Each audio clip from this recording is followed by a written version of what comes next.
Prečo je žuvací tabak tichým zabijakom? Žuvací tabak je nenápadný a nesmrdí a preto je veľmi populárny v rôznych profesiách, ale napríklad aj na školách. No a jednoducho všade tam, kde sa nesmie fajčiť. Napríklad aj športovci si ho dávajú preto, lebo veria v to, že im to prinesie vyššiu výkonnosť. A veľa mladých ľudí ho používa preto, že nechce smrdieť od cigariet a myslia si, že tak šetria plúca. No aká je skutočná pravda o tomto malom vrecušku? Myslím si, že budeš veľmi prekvapený, tak sleduj pozorne toto video až do konca. Žuvací tabak alebo žuvák sa objavil prvýkrát v roku 1975 v Dánsku a v Švédsku, kde nahradil pôvodné cigarety. Žuvák bol pôvodne veľmi populárny pri športovcoch, no dnes sa nachádza takmer, dovolím si tvrdiť, že na každej základnej škole. Má dokonca aj veľmi povzbudivé účinky, no tieto povzbudivé účinky sú v podstate len z krátkodobého horizontu. Z dlhodobého horizontu má veľmi negatívne účinky. No samozrejme je to dobré pre tých, ktorí sú zvyknutí fajčiť, no z nejakého dôvodu nemôžu alebo si chcú šetriť plúca,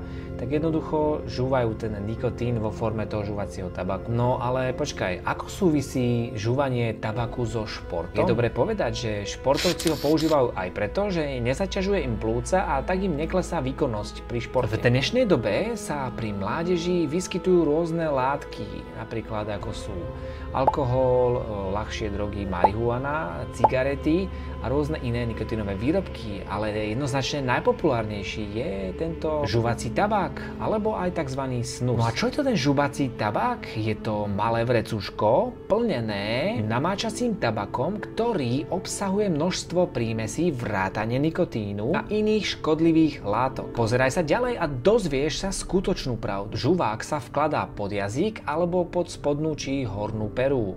Komu ako vyhovuje. No v princípe taký, že nikotín sa cez žľazy postupom času uvoľňuje do tvojho tela a tzv. Do krvného obehu. Necháva sa to pod perou 10 až 30 minút, no a potom sa to jednoducho vypluje alebo vyhodí. Tieto žuvacie tabaky majú rôzne príchute, ovocné, mätové alebo aké len chceš. Medzi najpopulárnejšie príchute jednoznačne patrí mentolová pre jej svieži dých. Mladí ľudia sa dokážu zakryť to, že mali nejaký tabak v ústach. Jedinou známou alternatívou k tomuto tabaku je tzv. Šňupací tabak. Ten však nie je ani zďaleka taký diskrétny, lebo vyzerá to, ako keby si bol feťák, keď to šnupe cez nos. Existuje nepreberné množstvo značiek, ktoré vyrábajú žuvací tabak, no charakteristické pre ľudí, ktorí to používajú, je to, že veľmi často plujú sliny. Snus poznáme podobne ako žuvací tabák a sú to také malé vrecúška. Na rozdiel od žuvacieho tabaku neobsahuje nikotín, ale tzv. Syntetický nikotín, ktorý je ale menej škodlivý. Výhoda používania snusu je teda, že neodplúvajú ľudia, ktorí ho žúvajú, žiadne sliny. Zaujímavosťou je, že Svetová antidopingová agentúra neklasifikovala žuvací tabak ako dopingovú látku, ale keďže sa považuje za stimulant, je na zozname sledovaných látok. Mnoho športovcov, ktorí používa žuvací tabak, teda žuje žuvací tabak, uvádza, že zvyšuje im to adrenalín a znižuje im to nervozitu.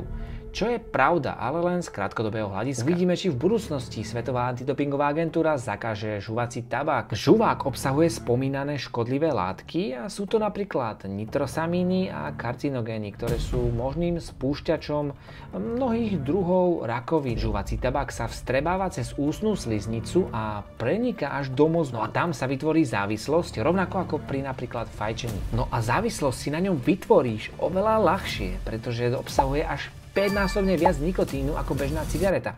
O tom ale neskôr. Napriek tomu, že žuvák a snus spôsobujú rakovinu plúc najmenej zo všetkých týchto nikotínových výrobkov, môžu spôsobiť iné druhy rakoviny, ako sú napríklad rakovina ďasien, pažeráka, pankreasu, obličiek a žalúdka a samozrejme tiež ďalšie závažné ochorenie. Dokonca ti môžu aj pokaziť zuby a ďasná a zvyšujú riziko srdcovo-cievnych ochorení. Nebezpečná je taktiež možnosť predávkovania, pretože to je úplne iný spôsob ako fajčenie, ani nevieš v podstate, že niečo do svojho tela dostávaš a preto je to takým, by som to povedal, tichým zabijakom. Najčastejším nežiaducim účinkom je jednoznačne zvracanie. Okrem toho, že ti z toho môže vzniknúť paradentóza, rôzne poškodenia ďasien, sú tam ďalšie nežiaduce účinky, ako som spomínal, vracanie, zavraty, točenie hlavy, bolesti hlavy. Ako som už spomínal, to, že si myslím, že žuvací tabak je tichý zabijak, je preto,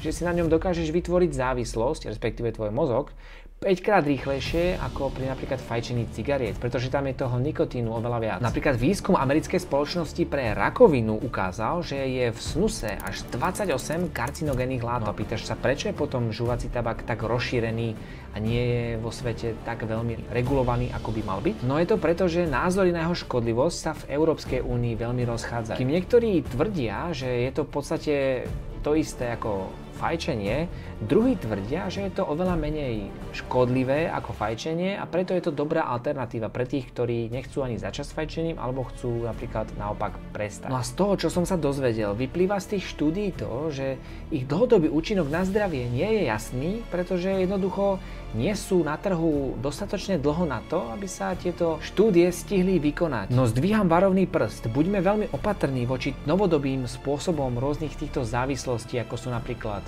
fajčenie, užívanie nikotínu, alkohol alebo dokonca aj energetiakov, o ktorých si povieme v najbližšom videu, alebo teda ak ťa to bude zaujímať, napíš mi do komentára, ak chceš video o energetiakoch a ich neblahých účinkoch na naše zdravie. Pošli prosím ťa toto video niekomu, komu jedného dňa možno aj tým zachrániš zdravie. A nezabudni ma prosím dať odoberať pre ďalšie takéto zaujímavé videá.